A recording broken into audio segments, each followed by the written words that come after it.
1206 ईस्वी के दौरान दक्षिण पूर्व एशिया में कलात्मक परंपराओं के विकास पर भारतीय प्रभाव का अध्ययन करने से पता चलता है कि भारतीय कला, वास्तुकला, धर्म और साहित्य ने इस क्षेत्र को गहराई से प्रभावित किया है। भारतीय कला और वास्तुकला का प्रभाव। वास्तुकला। भारतीय वास्तुकला ने दक्षिण पूर्व एशिया में मंदिरों, स्तूपा और अन्य संरचनाओं के निर्माण में महत्वपूर्ण भूमिका निभाई। मूर्तियां।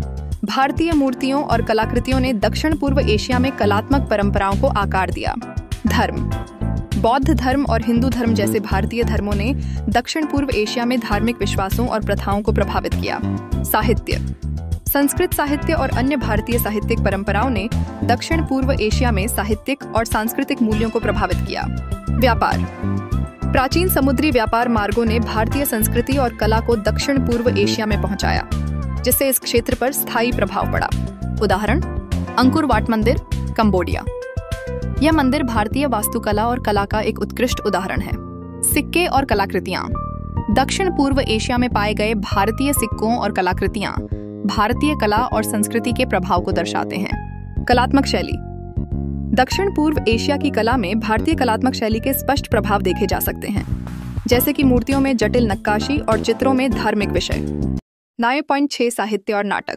इससे पहले हमने पढ़ा कि ब्राह्मण पुजारियों ने कई दक्षिण पूर्व एशियाई राज्यों के गठन में एक प्रमुख भूमिका निभाई।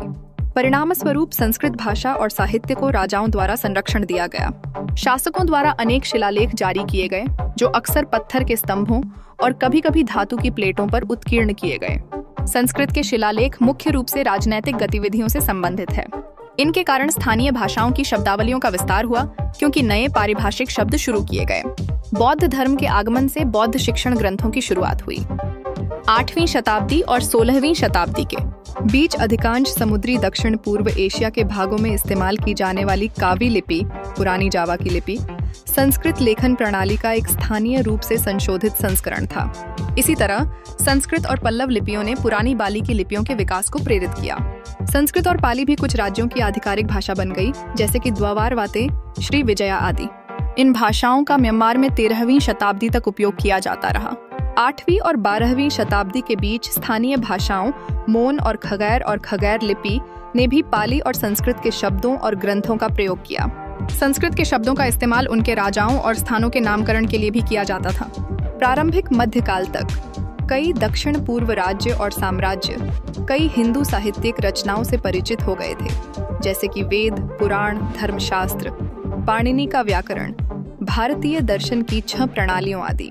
यशोवर्मन, कंबोज राज्य के संस्थापक की तुलना पाणिनि, एक प्राचीन भारतीय संस्कृत व्याकरण वेत्ता और अष्टाध्यायी के लेखक से की गई है। राजा ने पतंजलि के महाभाष्य पर एक टीका लिखी। इस साम्राज्य के एक अन्य शासक सूर्यवर्मन प्रथम भी एक महान संस्कृत विद्वान थे, जो वैदिक शिक्षा में निपुण थे। होरा शास्त्र, ज्योतिष, सिद्धांत शास्त्र, ज्योतिष, आयुर्वेद, चिकित्सा और गंधर्व विद्या, संगीत का भी अनुसरण किया गया। म्यांमार की कानून संहिता वागारू धर्मसत्ता ने मनुस्मृति के नियत संहिताओं को समाविष्ट किया। रामायण और महाभारत ने भी दक्षिण पूर्व एशिया की संस्कृति पर एक प्रत्यक्ष प्रभाव छोड़ा।